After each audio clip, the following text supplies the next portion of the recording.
En este 10º aniversario del encuentro, que por supuesto reúne una gran cantidad de personas, quiero enviarles unas felicidades a todos ustedes que hacen realidad que año tras año podamos reunirnos entre muchas personas a poder compartir ideas, pensamientos y por supuesto mandarles nuevamente unas felicidades por esos 10 años que caminante no hay camino, se hacen camino al andar.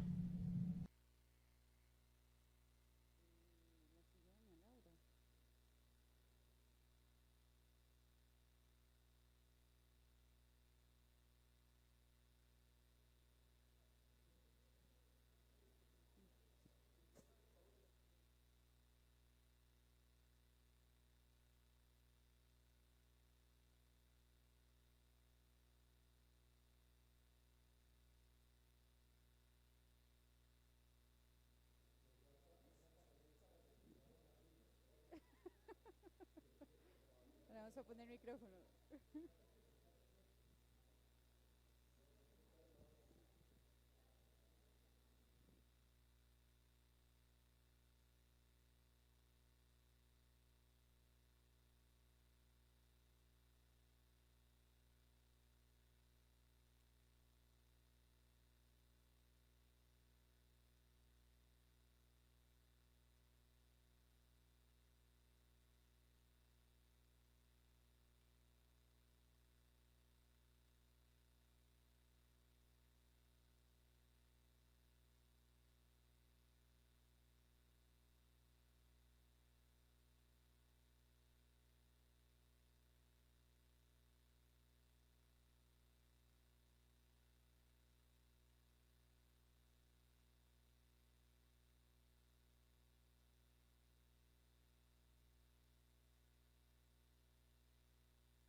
Buenas tardes.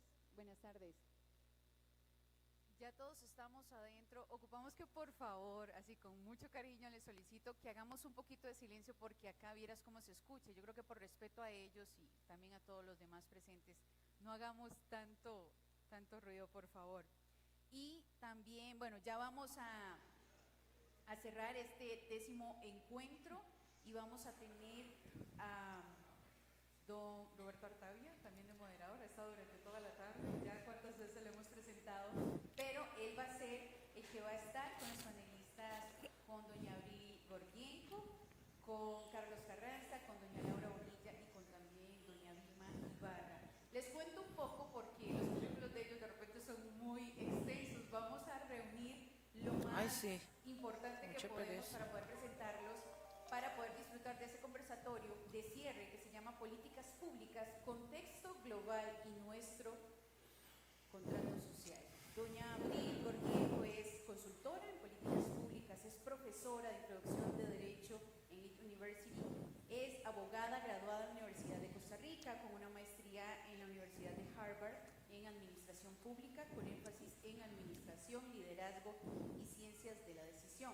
Actualmente es consultora, como lo decía, pero también ha estado como directiva de varias organizaciones de la sociedad civil. Es cofundadora y vicepresidenta de Poder Ciudadano Ya, que es una asociación de la sociedad civil que promueve reformas electorales. También don Carlos Carranza, él es director de Análisis y Coyuntura de la Universidad Nacional, tiene una licenciatura en Ciencias Políticas de la Universidad de Costa Rica, tiene una maestría en Administración de Negocios con énfasis en Gerencia de la Universidad Interamericana de Costa Rica, docente e investigador del Centro de Investigación y Capacitación de Administración Pública CICAP, de la UCR también, y miembro del Consejo Directivo del CICAP.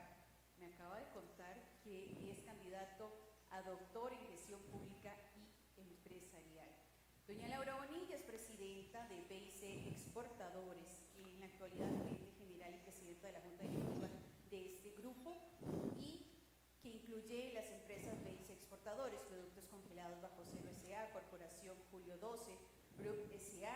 y la señora Laura también fue ministra de Agricultura y Ganadería, expresidenta en la Cámara de Exportadores de Costa Rica, Cadexpo. Y doña Vilma Ibarra también nos acompaña, es directora de Hablando Claro, del programa Hablando Claro, es periodista con una maestría centroamericana en Ciencias Políticas de la Universidad de Costa Rica y desde hace más de 11 años es columnista de la República también. Actualmente es directora y conductora de este programa matutino, como les mencionaba, Hablando Claro en Radio Colombia, y a lo largo de su carrera se ha desempeñado como asesora, como instructora en temas de comunicación política y manejo de relaciones con la prensa para diversas organizaciones privadas. La recibimos con un fuerte aplauso en este conversatorio de cierre, por favor.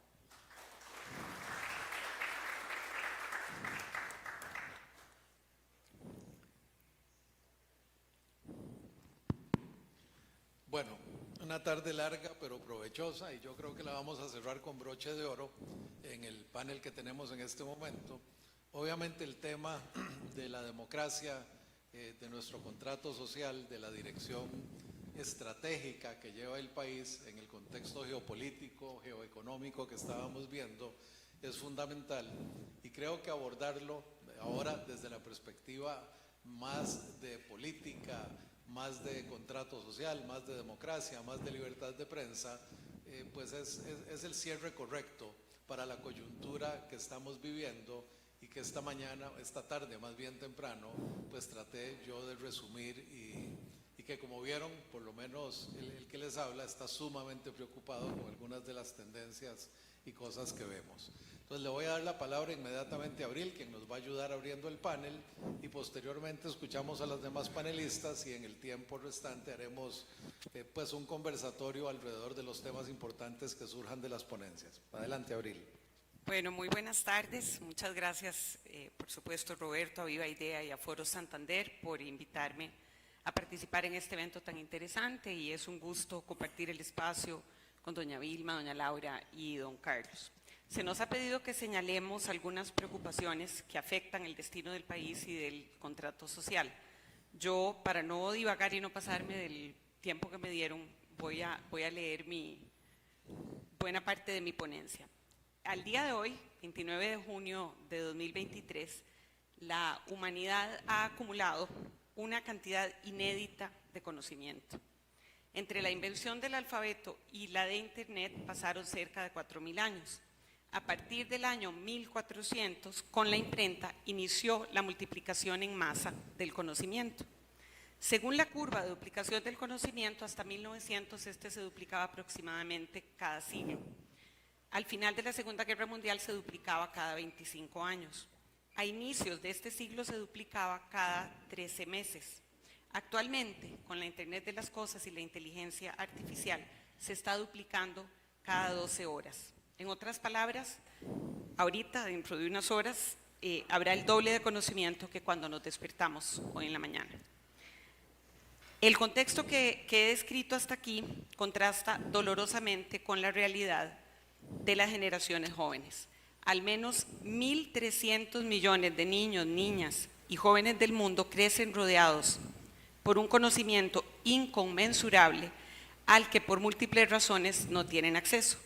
Una de ellas, no la única, fueron los cierres prolongados de aulas decretados durante 2020 y 2021 a raíz de la pandemia. En Latinoamérica, los prolongados cierres provocaron un rezago de aprendizaje promedio de entre 2 y 3 años y un aumento significativo de la pobreza de aprendizajes. Durante la vida laboral se calcula que esta generación corre el riesgo de perder cerca del 14% del PIB mundial en ingresos. En Costa Rica la situación es aún más grave debido a las huelgas de docentes del 2018-2019, lo que el Estado de la Educación, como todos ustedes saben, ha llamado el apagón educativo. Deberíamos estar dando prioridad a nuestro sistema educativo público, sin embargo, lo que estamos viendo es la inversión en educación más baja en decenios, recortes a becas y a subsidios que van a afectar a los quintiles más vulnerables, lo que podría a su vez traducirse en mayor exclusión. No se ha implementado, por ejemplo, porque la lista es larga, la prueba de idoneidad para contratar nuevos docentes ordenada por la ley 9.871, no se han dado a conocer los planes de inversión en infraestructura educativa ni los de reestructuración institucional, Y bueno, la lista de pendientes es larga y lamentablemente los datos accesibles son escasos. Se cerró el programa de informática educativa sin tener listo un plan alternativo. Esto podría condenar a miles de estudiantes costarricenses a no gozar de lo que se llama ciudadanía digital, que es el derecho a interactuar de forma segura, responsable, informada, competente y autónoma por medio de la tecnología, que hoy además sabemos es factor transversal para el disfrute pleno de todas las libertades. El que a la vuelta de 1 o 2 decenios gran parte del pueblo tico corre el riesgo de tener bajas tasas de escolaridad, escasas habilidades blandas y alto analfabetismo digital implica un altísimo riesgo para la estabilidad democrática. Una ciudadanía que no comprende un texto básico, que carece de pensamiento abstracto, que no puede discernir entre la verdad y la mentira en un discurso o en un video, que no es capaz de seleccionar críticamente sus fuentes de información, de aprender nuevas destrezas y conocimiento más profundo, está expuesta a varios peligros, de los cuales citaré solo 3 para ilustrar un poco mejor el hilo de mi argumento. Corre el riesgo, primero, de vivir permanentemente en pobreza; segundo, de perder su capacidad de demanda y de lucha por sus derechos civiles, políticos, sociales, económicos, lo que facilitaría la corporativización del Estado, el deterioro de los servicios básicos y mayor exclusión social. Y el tercer riesgo es desencantarse de la democracia y abrirse a formas de gobierno populistas y autoritarias. Si un segmento grande de la población no tiene claro el ABC de la democracia y a la vez se siente traicionado por ese sistema, no podemos esperar que lo defienda. El segundo factor que me preocupa y me ocupa desde hace varios años, íntimamente ligado al anterior, es la pérdida de confianza en las instituciones democráticas clave, como los partidos políticos y los 3 poderes del Estado. Esta pérdida paulatina en los últimos 20 años nos lleva a números como que casi el 90% de los costarricenses siente que se gobierna para el beneficio de unos pocos poderosos. A la vez que se ha debilitado la participación ciudadana en los asuntos públicos, nuestro sistema de partidos políticos ha sufrido una paulatina desinstitucionalización. El sistema ha reaccionado fragmentándose, se ha dado una proliferación de micropartidos que no tienen una base electoral significativa ni una oferta programática sustantiva. Paradójicamente, esa mayor oferta partidaria no ha logrado satisfacer ni canalizar adecuadamente la demanda del electorado. Al contrario, con tantos partidos, la alta dilución del voto genera presidentes que llegan al poder con un ínfimo porcentaje de apoyo popular, que enfrentan grandes dificultades para avanzar su agenda. Hay mayor impredecibilidad del escenario político, hay confusión en el electorado, desafiliación política, indecisión y mayor abstencionismo, entre otros muchos inconvenientes.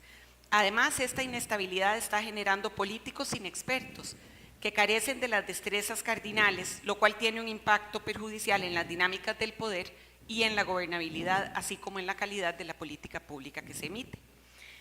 Y mi tercera preocupación, de la que aquí ya se habló muchísimo y trataré de entonces abordarla rápidamente y solo con respecto a la parte de la democracia, es este desafío tal vez más disruptivo que enfrentamos en este momento, después del cambio climático, lo tengo clarísimo, son los avances tecnológicos y en concreto la inteligencia artificial. Desde hace al menos 70 años, la tecnología ha ido mediatizando el ejercicio del poder en todas sus formas y ámbitos. Ha socavado la verticalidad del poder político, del poder económico, del poder familiar, del poder religioso, militar, financiero, hasta el de los medios de comunicación. A la vez ha facilitado la acción de gobiernos antidemocráticos, de grupos sediciosos transfronterizos, del crimen organizado, los ciberdelincuentes y toda otra forma de contrapoder. Para asegurar la dominación ya no bastan los recursos tradicionales como autoridad, jerarquía o uso de la fuerza militar o armada. En esta era, lo que da poder es la capacidad de moldear y condicionar nuestras mentes y por ende nuestras conductas. Así, la mayoría de las luchas por el poder actualmente se dan en nuestras mentes.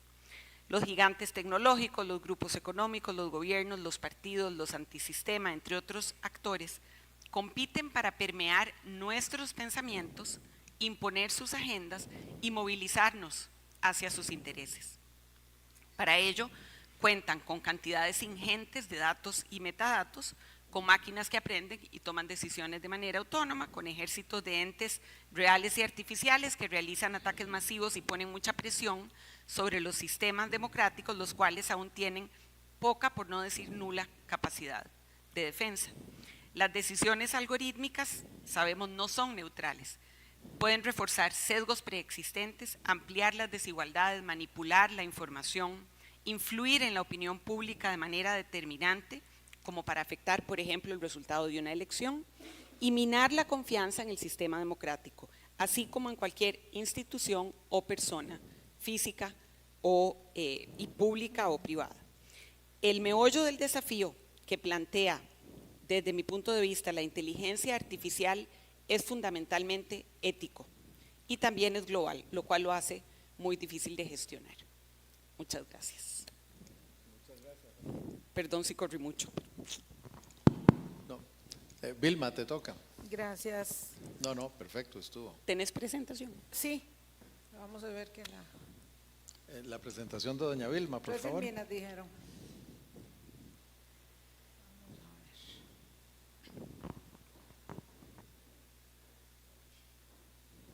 Bueno, muchas gracias a Roberto por animarse y a ustedes por el aguante, sobre todo aquellos que han estado todo el día acá. Es una oportunidad invaluable. Don Roberto me pidió que buscara unos 3 o 5 puntos que pudieran, digamos, detonar alguna suerte de estímulo para la conversación, sobre todo a partir del tema de los cambios en el contrato social nuestro y la relación con los medios y la libertad de prensa. En realidad, cuando se habla de libertad de prensa, usualmente se piensa en los medios de comunicación. Y esto yo pretendo que vaya un poco más allá, porque no podemos quedarnos solamente viendo la situación que viven los medios de comunicación hoy, aunque es de suyo importante, digamos, establecer cuál es la cancha. Lo cierto es que nosotros teníamos de años atrás instalada una crisis política. Es decir, esto no pasó de un momento a otro, aunque es cierto que nunca nos percatamos que íbamos a tener un proceso de polarización en curso de una manera tan precipitada. Es decir, teníamos problemas en el sistema político, nos hicimos de la vista gorda para resolverlos, teníamos una enorme debilidad en los partidos políticos, tampoco hubo capacidad de la dirigencia para observarlo, una clase empresarial bastante, digamos, desatendida, ubicada en sus propios menesteres, además entendiendo que en los últimos 8 años, poco más o menos, que aquí estábamos instalados en Cuba.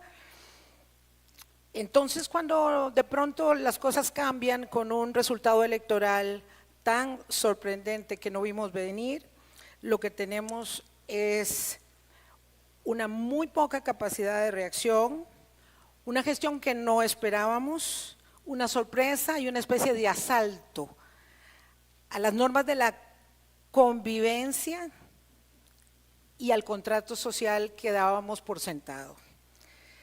El primer bastión del asalto a la democracia en este y en cualquier otro sistema donde aparezca un liderazgo de corte populista y con interés autoritario, siempre es la prensa, siempre es y será la prensa.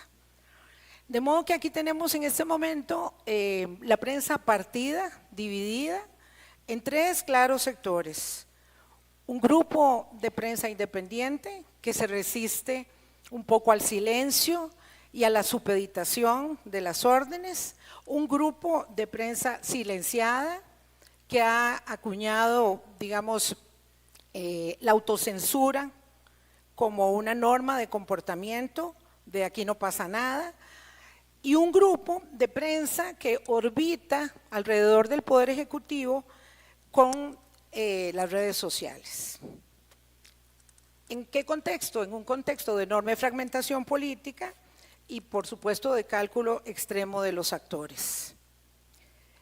Y en ausencia de retóricas articuladoras, porque las habíamos ido perdiendo, y hay muchos foros y ustedes asisten y yo también, todas las semanas y si no todos los meses, a un esfuerzo de pensamiento para la acción, pero lo cierto es que en ausencia de retóricas articuladoras, porque fuimos perdiendo los nortes país, porque el norte no es solo es uno, encontramos un éxito en la implantación de una retórica retadora de mano firme, con una consolidación de una estrategia comunicativa que nos presenta la desinformación en todas sus variantes, en todas sus vertientes.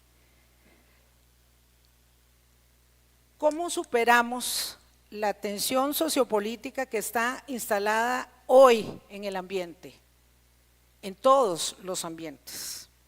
¿Cómo hacemos? Y yo planteo, claro que no tengo las respuestas, por eso tengo que plantearles a ustedes las preguntas. Hay una forma, pero ya, porque las preocupaciones no son del futuro, hay una forma ya, ahora, de reorientar nuestro debate público hacia un estadio de menor polarización, de mayor entendimiento, o es que acaso debemos esperar a que la profundización de las divisiones se produzca hasta que nos veamos obligados a asirnos de los puentes del entendimiento? Tenemos que esperar en la convivencia social y política nuestra que ocurra algo así como el precipicio fiscal donde el 2018 nos llevó la situación de las finanzas públicas para hacer un acuerdo. Tenemos que esperar que esas rigideces y esas tiranteses se produzcan para poder conversar y hablar. ¿Es posible hacerlo si el Ejecutivo no da muestras de estar dispuesto a admitir que es necesario deponer las armas de la confrontación cotidiana? Esto por supuesto que es muy complejo, ¿verdad? Hoy parece muy difícil que el presidente modere o module su lenguaje, y peor aún, ¿para qué lo haría? Si no le serviría, si lo que está ensayando él estima que le conviene, que le sirve. Hay que entender que cuando la polarización se instala en un sistema es muy difícil desarticularlo, sobre todo con la agudización que el ecosistema digital está generando en la convivencia nuestra. Parece que el mandatario no tiene intención de cambiar su estilo, no puede o no quiere reconocer equivocaciones, por eso la Sala Cuarta se equivoca.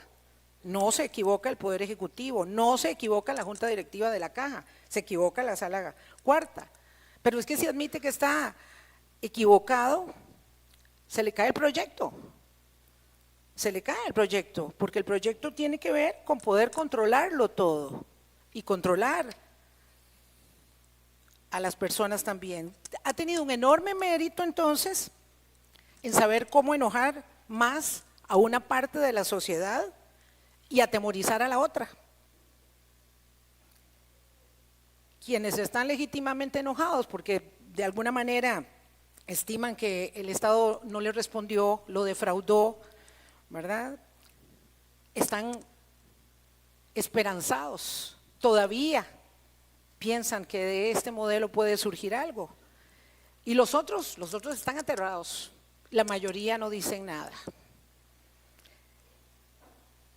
Los puentes están dinamitados, los puentes sí están dinamitados. Es muy difícil bajar los niveles de polarización en esta circunstancia. ¿Y qué hacemos? ¿Verdad? En realidad el movimiento se demuestra andando. Tenemos que vencer la espiral del silencio. pese a los temores exacerbados.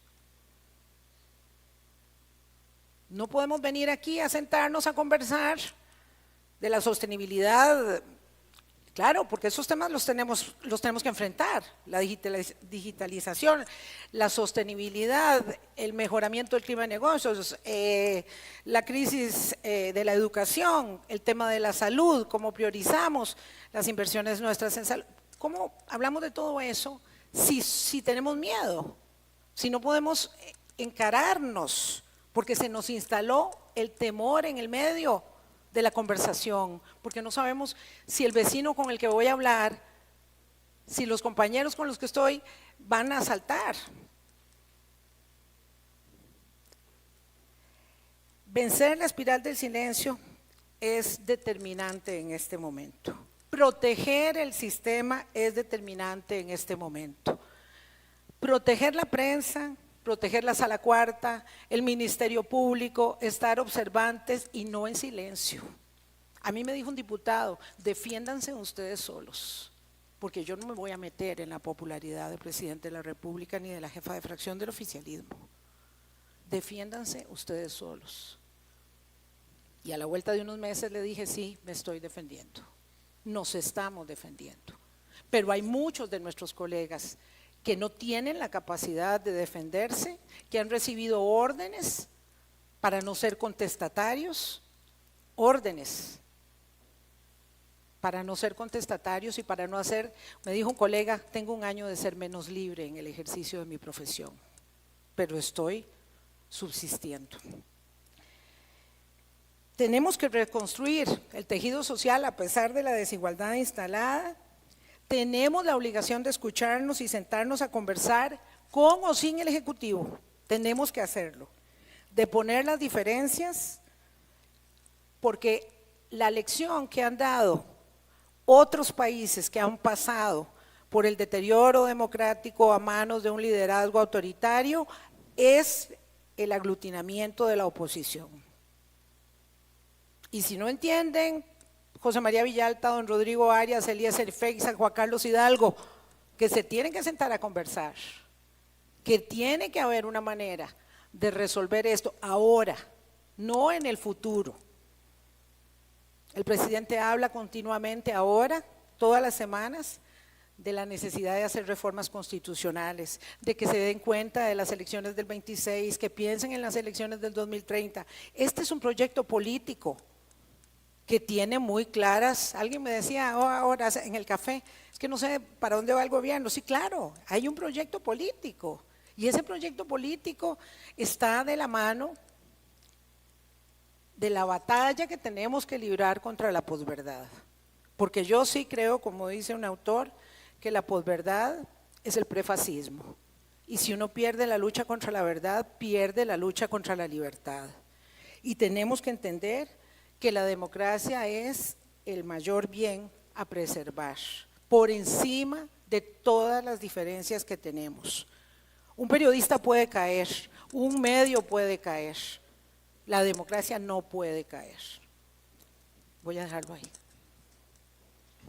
Muchas gracias, Vilma. Y de verdad que con estas dos presentaciones, le comenté aquí a Abril al oído que me siento como que estoy en un panel en otro país, no en la Costa Rica en que crecí y en que he vivido pues hasta la edad que tengo. Y eso ya dice mucho del sentimiento y del ambiente en que estamos. Doña Laura, por favor.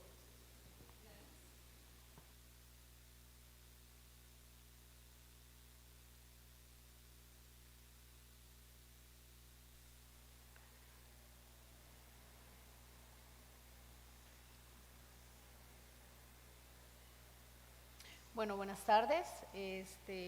Una felicitación a los organizadores del evento. Yo voy a hablar en positivo. Represento un sector para esta tarde, ponerle una connotación del modelo del sector exportador, el cual ha sido un modelo durante los últimos 10 años sumamente exitoso. Es un modelo de exportaciones que crecimos un 22%.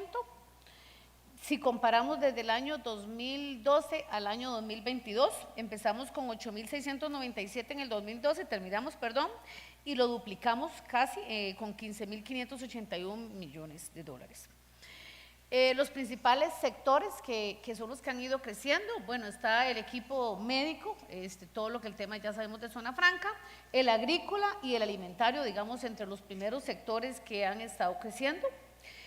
Ventajas, oportunidades que tenemos en este momento, la negociación que se dio con el TLC de Ecuador, que esto viene a unirse a los 16 TLC que ya cuenta el país. También se está hablando de un TLC en este momento con Emiratos Árabes, con Israel y un convenio de cooperación con lo que es Arabia Saudita, y también tenemos ahí el tema de Alianza del Pacífico, que son oportunidades eventualmente para el sector exportador. Luego también podemos ver como una oportunidad de mejora, que es el CINI, que este es el sistema para mejorar, no es solo cuando hablamos de escáner, o sino que sea usando también tecnología y que sea un modelo incluso que nos lleve a hacer una investigación de inteligencia. Esto nos ayudaría a la imagen país en los mercados europeos. También una oportunidad en este momento es la modernización de las fronteras. En este momento estamos por terminar la modernización de Paso Canoas, que está a un 96%, y Peñas Blancas en este momento se va a empezar y tiene una inversión de 50 millones para terminar en 6 meses. Eso, digamos, son oportunidades y viendo el sector, una fotografía. Sin embargo, me solicitaban pues de que habláramos los desafíos que tenemos, y creo que donde voy a extenderme más y es donde de verdad nos está golpeando es el tipo de cambio. En esta tarde ya se ha hablado mucho de ese tema. Es una lástima porque como hablaba de un sector que ha sido tan bogante en la economía, de todo lo que hemos hecho, que ha sido un gran esfuerzo abrir mercados y principalmente mercados europeos, no es fácil. Y hoy por hoy estamos perdiendo competitividad un 14%. Como les decía, abrir un mercado, hay que ir a ferias, participar, un cliente, uno en promedio dura como 3 años estar en esa negociación, desarrollar la bolsa, el empaque, y un cliente uno lo puede perder en 1 minuto. Y recobrar ese cliente, eso le lleva años. ¿Qué es lo que está pasando en este momento? Principalmente yo que represento los productos agrícolas. En este momento han visto lo caro que están los productos porque esto es oferta y demanda. ¿Qué pasó? Cuando después del COVID, que los agroquímicos, los insumos subieron tanto, la gente fertilizó menos, los agricultores, entonces hay menos productividad, desaparecieron gente que no sembró, entonces hoy hay una escasez de producto.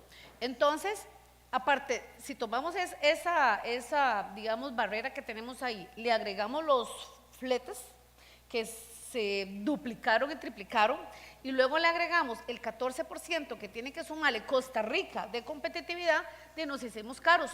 Y es muy lamentable cuando uno, porque eso finalmente lo paga el consumidor, cuando uno finalmente le dice al cliente, no, el producto ahora cuesta tanto, la contestación de ellos es, no, tranquila, para eso está Ecuador, para eso está Colombia. Y es muy triste escuchar eso, porque haces eso o vendés perdiendo para que te vean que tampoco. Y entonces es un tema complejo. Yo quiero darles un caso de en este momento que nos está pasando en Costa Rica, que es la exportación de plátano maduro en tajadas, ya listo, congelado para comer. En Estados Unidos tiene una demanda de 25 contenedores.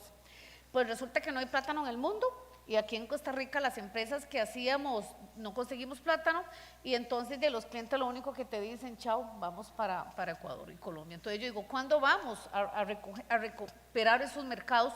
Y aquí lo que nos está presentando es definitivamente un tipo de cambio donde se han hecho actividades pero no quieren entender. Y recordemos que detrás de cada exportador, eso tiene rostro humano, porque hay una cantidad de familias que dependen incluso del trabajo de uno, y más todo el encadenamiento que hacemos. Aquí hay proveedores sentados incluso míos en esta tarde. Entonces yo siempre he dicho que el sector agrícola incluso es uno de los grandes encadenamientos, igual que Zona Franca, porque compramos aquí en el país, ocupamos el cartón, ocupamos bolsas, ocupamos agroquímicos, o sea, es que es una cadena, digamos, no afecta solo al sector. Entonces eso es una amenaza que tiene en este momento el sector exportador. Tenemos otro que es el Pacto Verde. Recordemos que Europa viene en una transición para ir a una parte más ecológica. Eso es para el 2030, falta 6 años y medio y yo no veo el país avanzando en ese tema. A mí me preocupan 2 grandes temas en este caso, en esa transición, que es el uso del plástico y lo que es nuevas moléculas. Y con el problema que tenemos en el país de años de moléculas, ¿cuándo vamos a tener moléculas más limpias, más efectivas, más productivas? Y estamos a 6.5. Y hemos hecho esfuerzos para llegar a Europa. Hoy estamos exportando casi el 40, igual que Estados Unidos, pero tenemos que prepararnos para el 2030, y el 2030 está a la esquina. Esa es una de las preocupaciones, desafíos que tenemos en esta administración. Otro gran desafío, la lista negra. Definitivamente, repito, mucho esfuerzo para poder llegar a Europa y ahora resulta que caemos en una lista negra.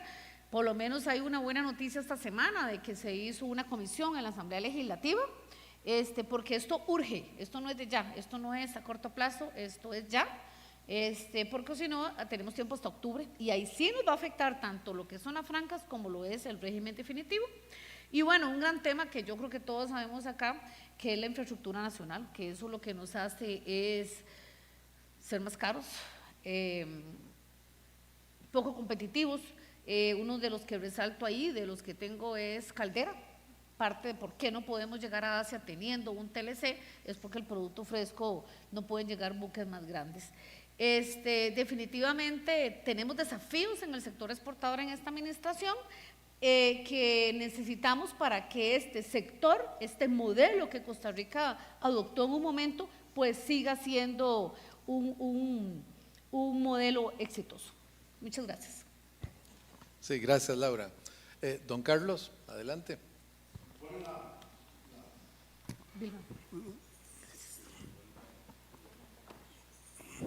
Pero no está.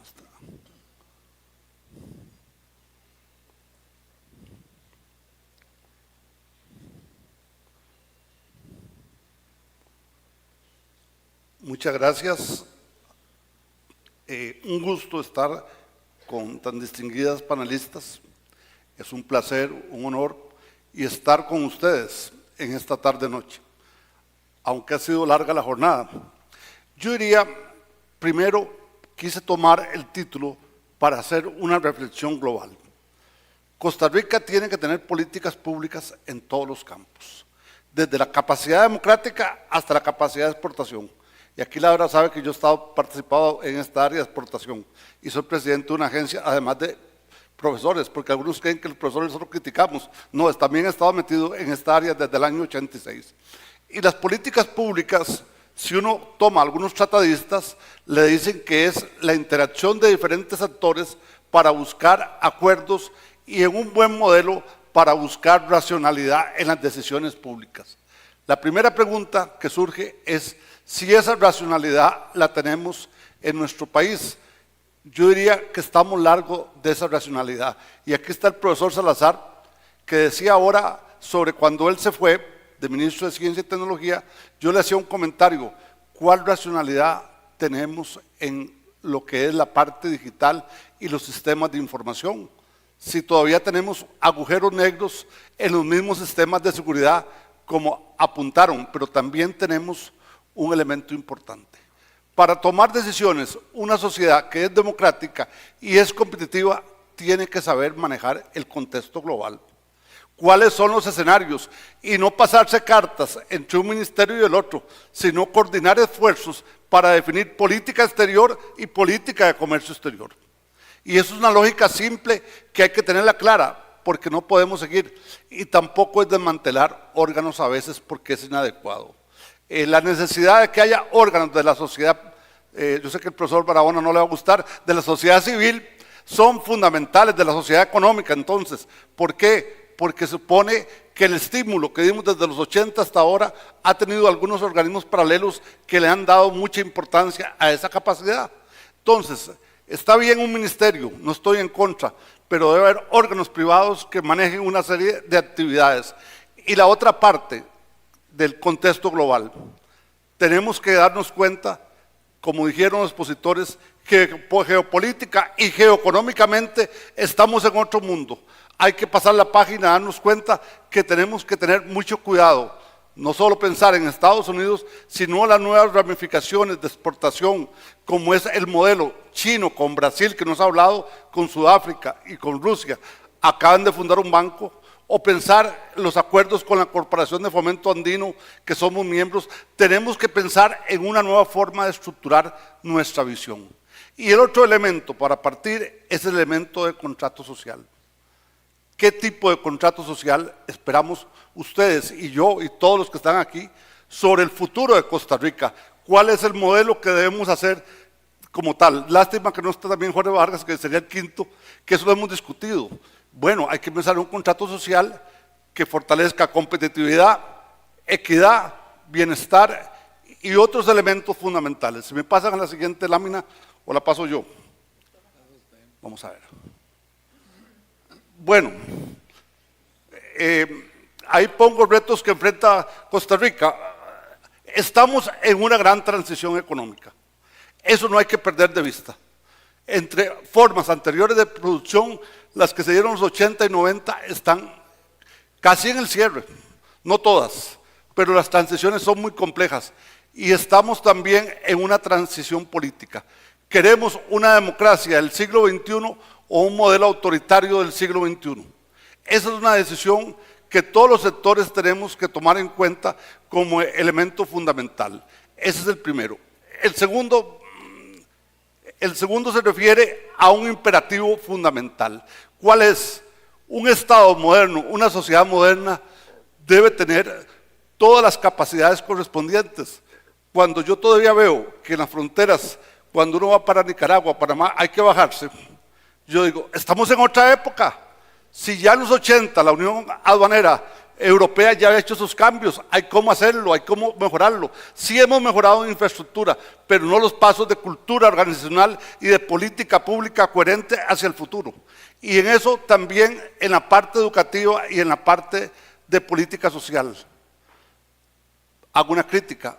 Si queremos seguir teniendo población que pueda estar ligada a diferentes posibilidades, hay que tener una política de salud universal bien desarrollada. No estoy hablando de estatizada, es otra cosa. El modelo mixto, como planteó en su momento Mesa Lago, ha sido un modelo exitoso para Costa Rica y tiene que repensarse entonces adecuadamente eso. Disculpen, es que aquí no se lee, es el problema. Lo puse muy lindos colores para ustedes, pero para mí no.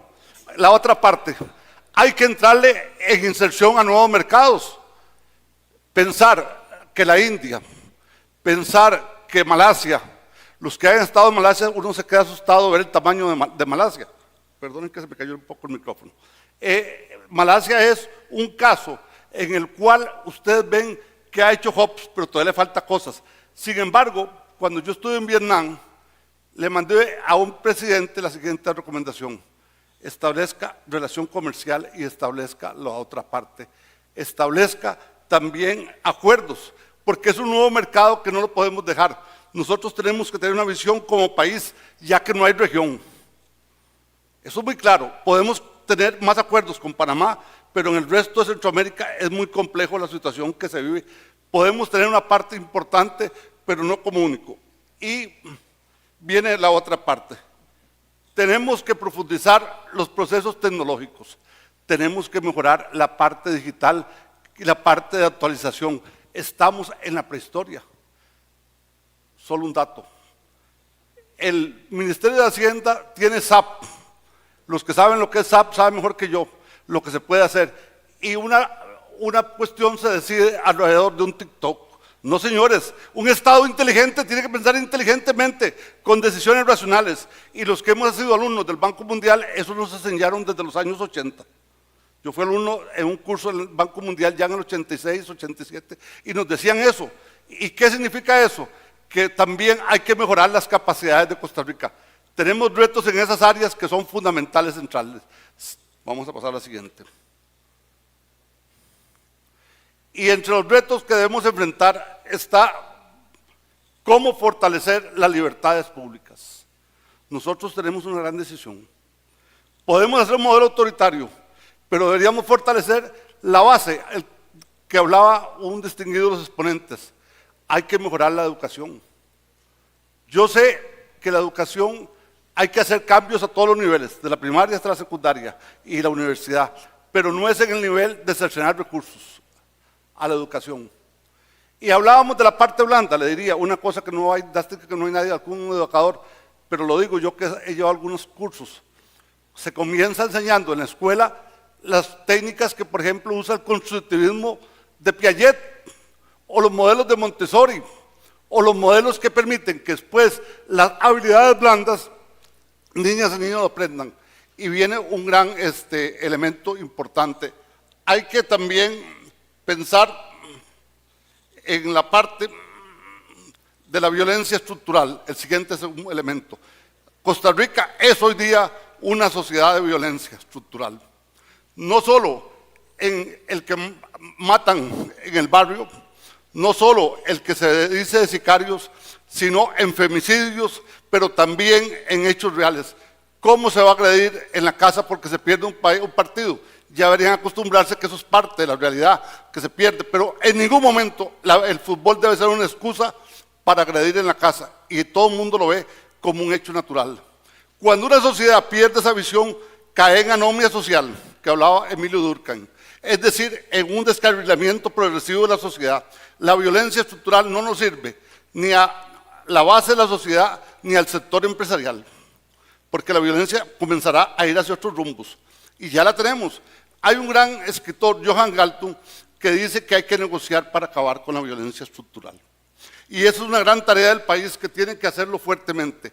Y viene la otra parte, la parte de brecha, y ahí Abril fue muy clara en la parte tecnológica, pero tenemos brecha económica, brecha social, brecha digital, brecha educativa, y también tenemos la brecha en la parte de género y territorial. Y aquí hago una cosa, al distinguido empresario que señaló que hay que fortalecer, yo le digo que sí. Y ahí vos hacés una pregunta, Roberto, no te la voy a contestar porque yo sé que como profesor sos muy duro, pero te voy a decir una parte de lo que yo pienso. Sí, una parte es el sector empresarial, pero otra es que tenemos que pensar en nuevas formas de infraestructura física. No hablo solo de carreteras, hablo de la parte sanitaria, hablo de la parte de agua. Para poder montar fuera de San José hay partes que hay que poner todo. Y el Estado tiene que pensar como piensa el Estado chino, el Estado de Vietnam o los Estados democráticos. Poner esa infraestructura como infraestructura fundamental para que haya la plataforma básica para poder hacer. Porque cuando uno va y le dice, no pongo porque todavía no hay demanda. Y por supuesto que no hay demanda todavía. Y nos tocó en un caso que yo soy miembro de la Agencia de Desarrollo, 2 años para que nos movieran 3 kilómetros.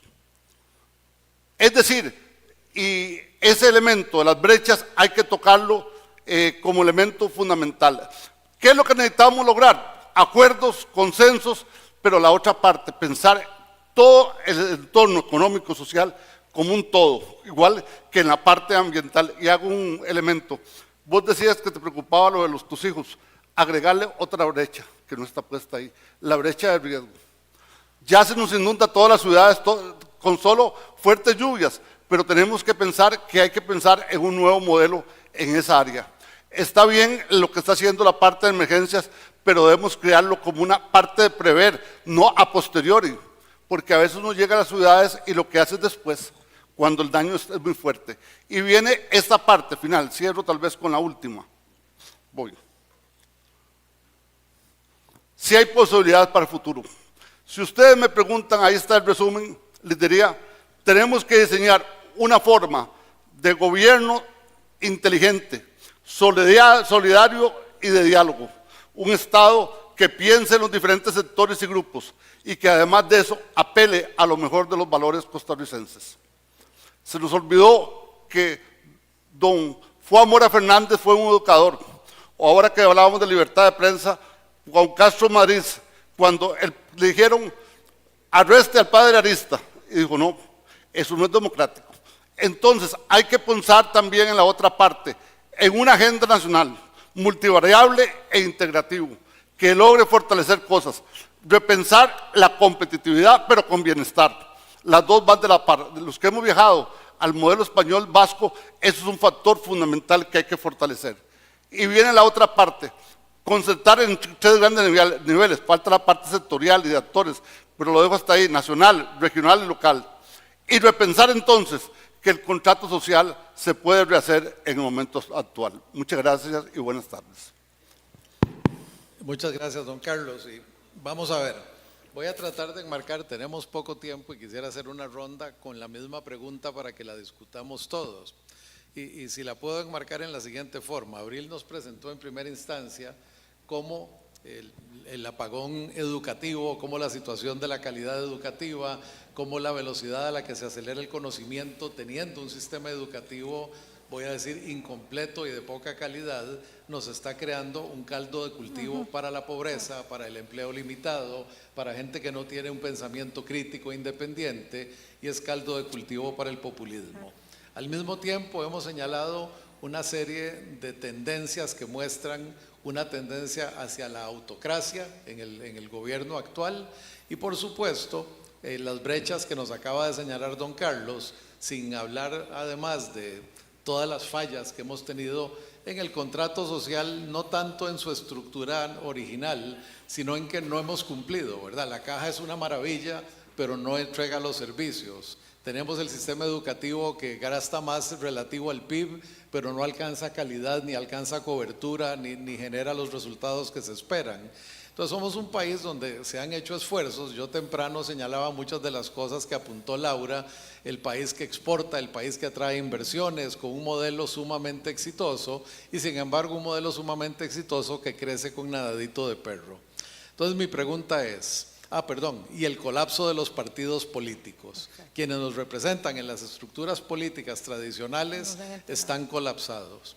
Es evitable movernos a un gobierno diferente y no necesariamente de corte populista, pero definitivamente aprovechando todas esas circunstancias para cambiar nuestro modelo de toma de decisiones, nuestro modelo de diálogo, y ahí vuelvo a la palabra que usó don Carlos, donde sí, necesitamos reinstaurar el diálogo, reconstruir los puentes, pero ¿es posible en este momento o hay pasos previos que debemos dar?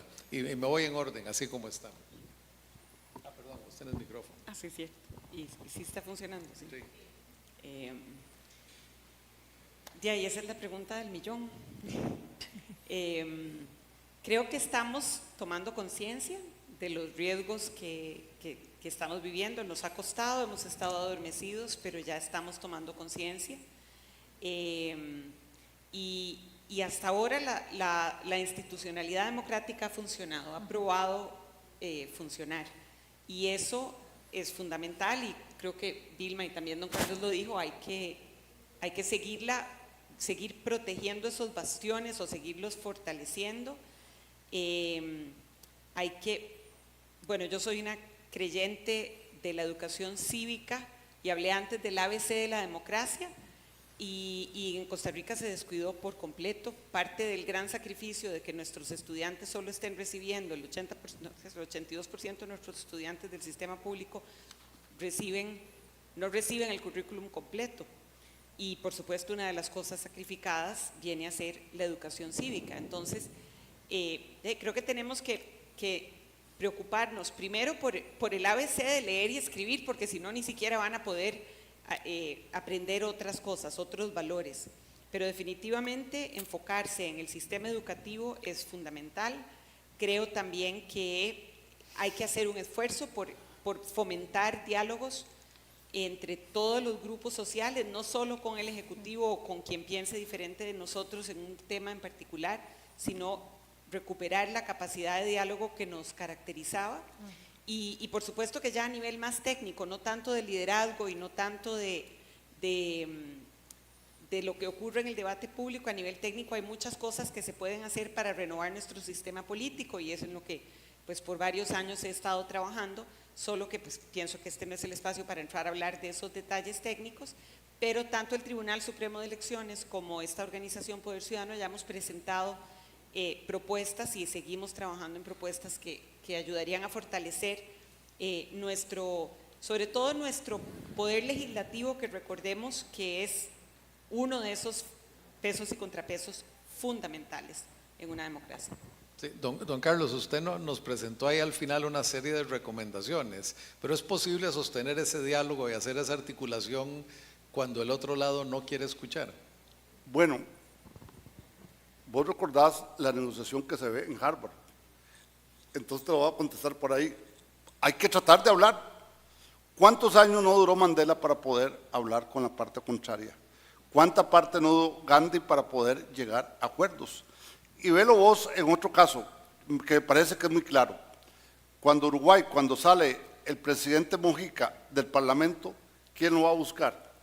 Su contrario, Sanguinetti, dos grandes oradores de dos versiones, pero con un profundo respeto. Hay que aprender a tener tolerancia, a escuchar a la sociedad, escuchar a diferentes sectores y comenzar diálogos entre diferentes grupos. Posiblemente en algún momento, después de las decisiones, aunque el presidente haga un discurso fuerte, puede buscarse en algún momento acuerdos y buscar alternativas. A veces las agendas no se construyen desde el gobierno, sino también se construyen desde la sociedad. Para los que siguen el caso, vean ustedes que el mismo Vaticano tiene un famoso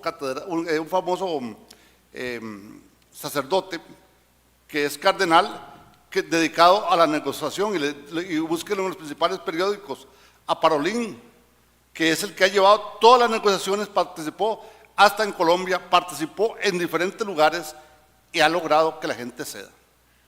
Es decir, si nosotros buscamos el conflicto por el conflicto, no es alternativa. Tendremos una sociedad destruida y quebrada. Pero si comenzamos a hacer ese esfuerzo, si buscamos hablar con diferentes sectores, posiblemente el acuerdo no sea un año, pero en 2 años posiblemente tendremos una negociación más clara hacia dónde vamos y hacia dónde queremos. Porque un factor para desarrollo económico también es la estabilidad política y social. Y esa estabilidad política y social se puede perder, porque todavía no ha habido enfrentamientos fuertes, pero puede haberlos claramente. Entonces hay que buscar los mandatos que lleven a la negociación. Y ese es mi punto. Podría haber tomado la otra opción, el punto de vista duro, pero aprendiendo lo que uno ve en los cursos de innovación de Harvard, se da cuenta que es una alternativa distinta que puede comenzar por pequeñas cosas hasta llegar a la gran agenda correspondiente. Ese esfuerzo hay que hacerlo como una alternativa de un país que siempre ha concertado. El Pacto de Chomogo, los dos, el de Naciendo la República y el de 49, son ejemplos muy claros de que el país puede sacar adelante. Y hemos negociado en diferentes momentos cosas que no eran posibles. Es un país que ha demostrado, y si ayudamos en los 80 a la negociación en Centroamérica, ¿por qué no podemos negociar para nosotros mismos? Para todas y todos los miembros de esta sociedad. Muchas gracias. Doña Vilma. No sé si hay tantas personas tan escépticas y poco optimistas como yo en estos tiempos, pero de seguro que sí hay bastantes. Y yo me niego a pensar que no estemos a tiempo de hacer cosas. Y por eso decía yo que la negociación tiene que darse. Si el Poder Ejecutivo va a estar en ella, muy bien. Pero si no va a estar y yo no veo que tenga interés y más dije más aún, no le conviene, entonces tenemos que hacerlo. Los partidos políticos en la condición que están, no hay otra, tienen que sentarse a hablar. Esa negociación, por supuesto, no va a ser en un hotel de cara a la presencia de todos los que podamos estar escuchando, pero tiene que estarse dando. Los pequeños esfuerzos que se están articulando, pero hay que pensar con mente amplia, hay que pensar en deponer las aspiraciones muy particulares de cada uno y de alguna manera yo veo esto un poco como lo que está pasando en la política argentina, que es muy demencial. De pronto han estado peleados por años, ¿verdad? Los dos grupos, y ahora resulta que aparece uno entero y dice con permiso, ¿verdad? Y viene un populista.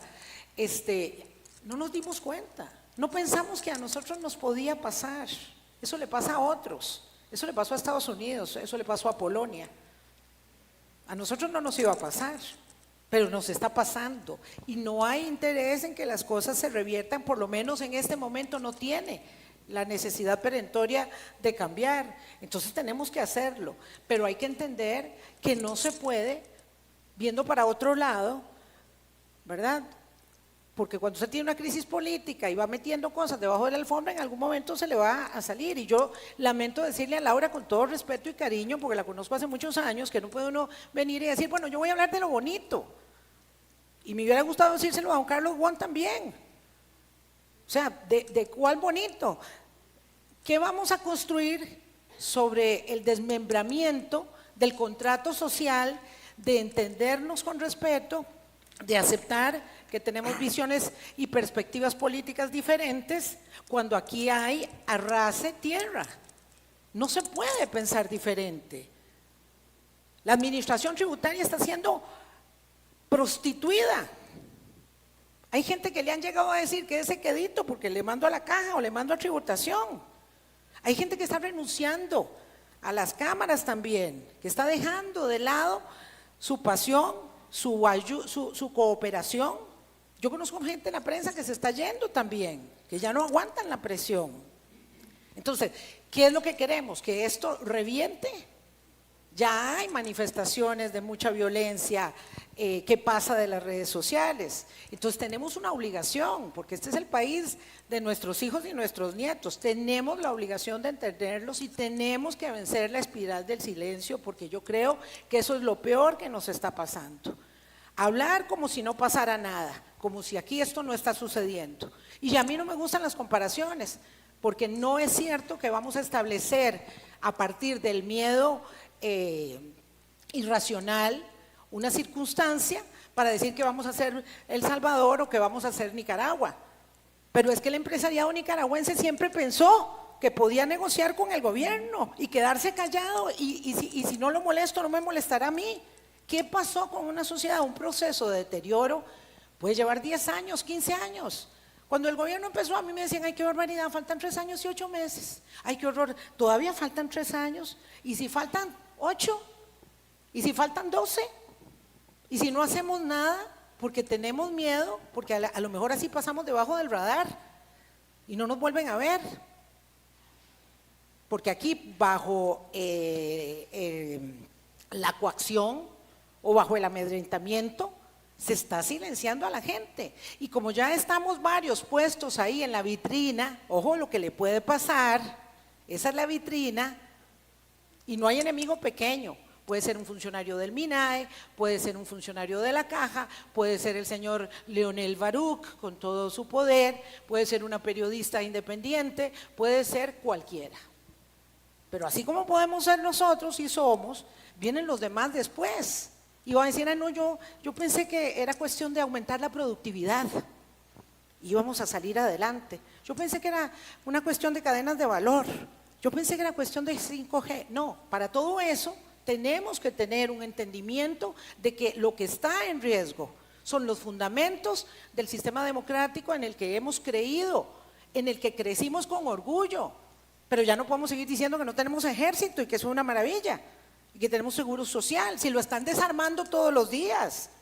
Digo, ¿quién que tenga 2 dedos de frente no se da cuenta de lo que pasa con la Caja Costarricense de Seguro Social? ¿Y la van a ir a defender solo los empleados de la Caja? Tenemos que ir todos.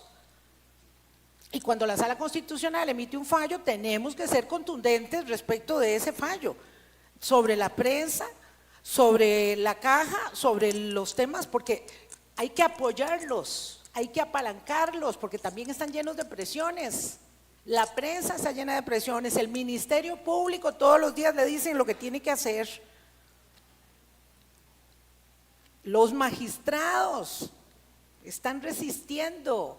Hay que entender que hay gente que está resistiendo en este momento. Tenemos que tener la capacidad de ser valientes, de tener entereza para defender lo que tenemos la obligación de dejarle a nuestros hijos y a nuestros nietos. Perdón. Sí, muchas gracias, doña Vilma. No, y me identifico mucho, créame. Doña Laura, ¿el sector privado está dispuesto a jugar el papel que corresponde en lo que hemos descrito en las primeras 3 respuestas? Bueno, en relación al tipo de cambio que es la variable, digamos, y el reto que tenemos en este momento, pues se han hecho Yo considero bastante presión ante el Banco Central para que entienda. En este momento nos están dando como un poquito de respiro. Yo creo que deben de darse cuenta ya que está afectando el empleo, ¿verdad? Y consideramos incluso, de hecho antier también hubo una actividad grande, porque definitivamente estamos conscientes incluso que con la inflación que tenemos en este momento, Laura, perdón, nos da es para que no bajar. estamos hablando del tipo cambio. No sé si no le entendiste Sí. a Roberto. Tal vez Roberto, si le Sí, puedes no, más reelaborar. bien el papel en crear este diálogo, en el involucramiento político, era la pregunta. Gracias, Vilma. Perdón. Yo creo que las cámaras incluso aquí tienen que jugar un papel predominante, ¿verdad? Para eso incluso hemos estado siempre en la lucha. En este momento sé que han estado, al menos te pongo este ejemplo como que es, digamos, lo que hemos últimamente estado dando y se siguen haciendo los partícipes, no los veo como callados, sin embargo tal vez la pregunta al millón nos están escuchando, ¿verdad? Tal vez eso es, pero sí se están haciendo esfuerzos principalmente, y yo creo que lo principalmente aquí, que yo llamo, es a la unión de cámaras, ¿verdad? O sea, estar las diferentes cámaras incluso en este momento unidas para poder confrontar estos retos que tenemos como país. Pero están muy enfocados, voy a decir, en lo que empezaste a responder, más en la cuestión económica, el tipo de cambio, las exportaciones, la lista negra, y no en el proceso político mismo. Exacto. Yo creo que, bueno, definitivamente a veces creo que, y eso es un tema país, creo que estamos pensando cada uno en el metro de nuestra, que nos rodea, ¿verdad? Y tal vez ahí, pues sí hay un fallonazo, digamos, porque sí estamos pensando como solo en nosotros. Y creo que ahí, pues sí, sería un llamado en verlo de un tema más global. Sí, tal vez yo quisiera, para respuestas muy cortitas, porque ya estamos en el tiempo, pensar, Abril, desde el punto de vista de la reforma política. En este momento hablar de eso es imposible, ¿verdad? Hablar de movernos a un sistema semiparlamentario o algo cuando lo que tenemos es un sistema ultrapresidencialista autocrático. Entonces, de alguna manera estamos retrocediendo, ¿verdad? Así como usar el tema que somos regresivos en temas ambientales con Agripina, en estos momentos somos regresivos en términos democráticos, en términos del contrato social. Y en ese sentido, la reforma política entonces está muerta. No podemos caminar en ella.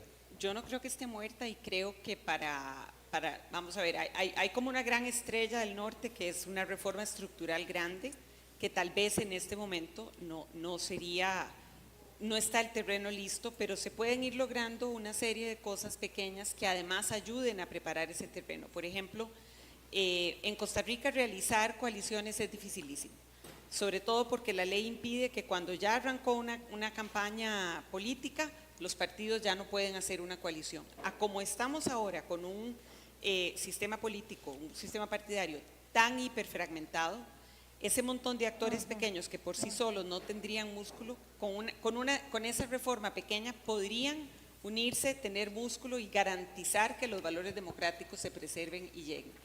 Y hay otra serie de pequeñas reformas, como por ejemplo la reelección parlamentaria, la carrera parlamentaria, nos podría permitir tener políticos más experimentados, políticos hábiles, políticos que se van especializando en determinadas áreas y que pueden ejercer una oposición mucho más sólida para prevenir riesgos que no queremos que ocurran. Sí, don Carlos, yo sigo con el cuento del diálogo con usted.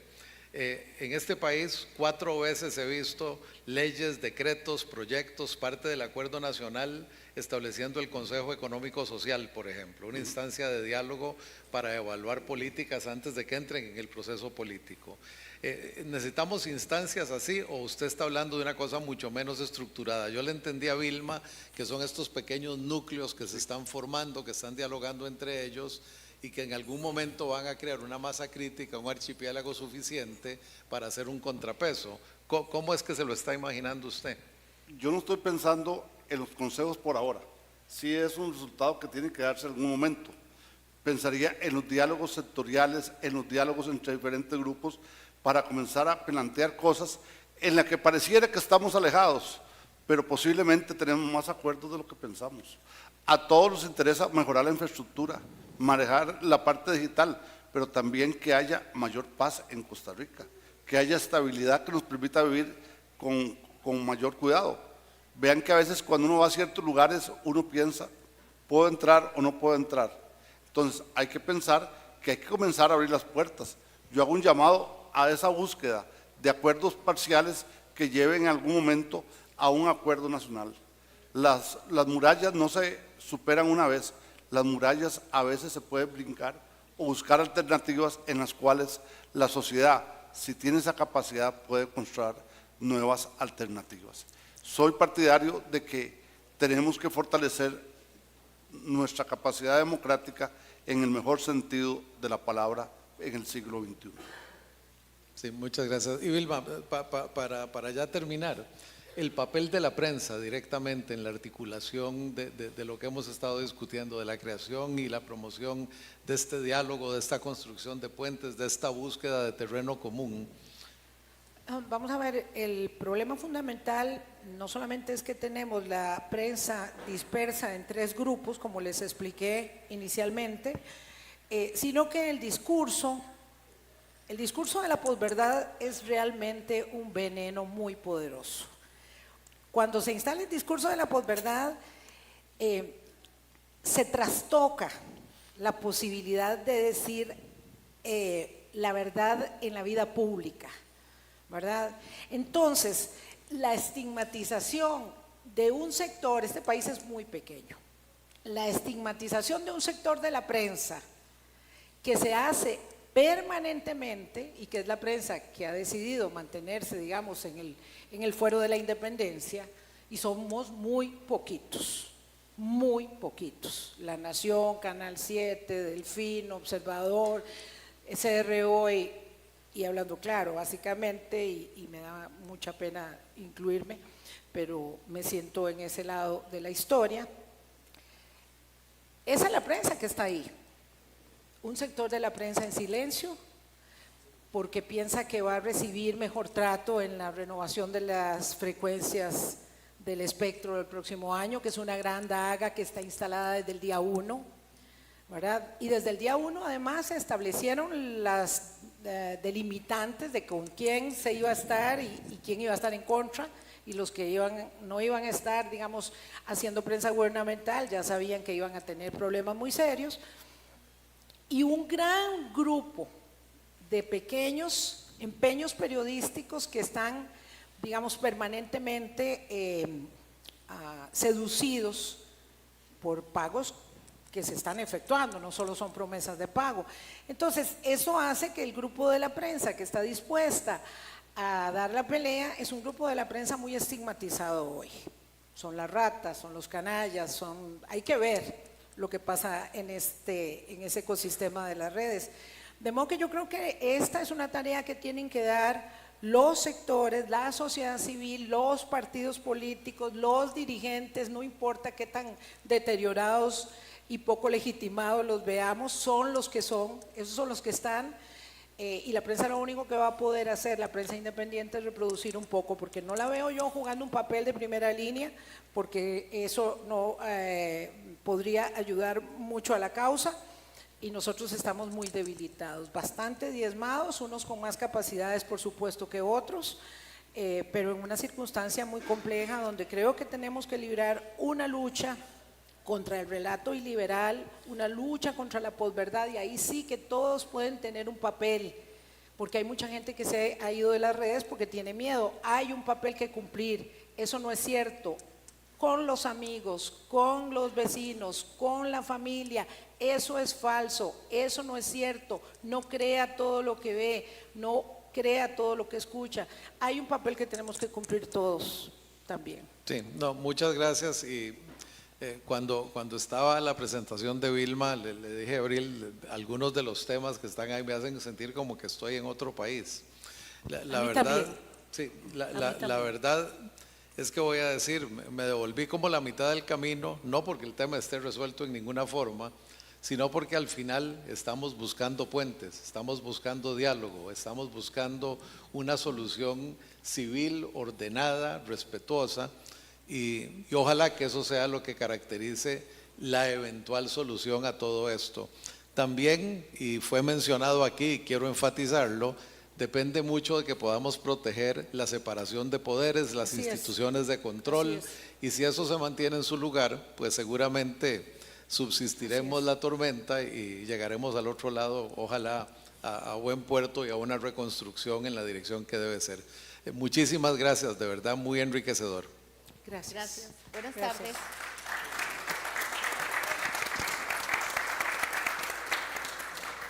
Muchísimas gracias a don Roberto, que ha sido nuestro moderador durante toda la tarde.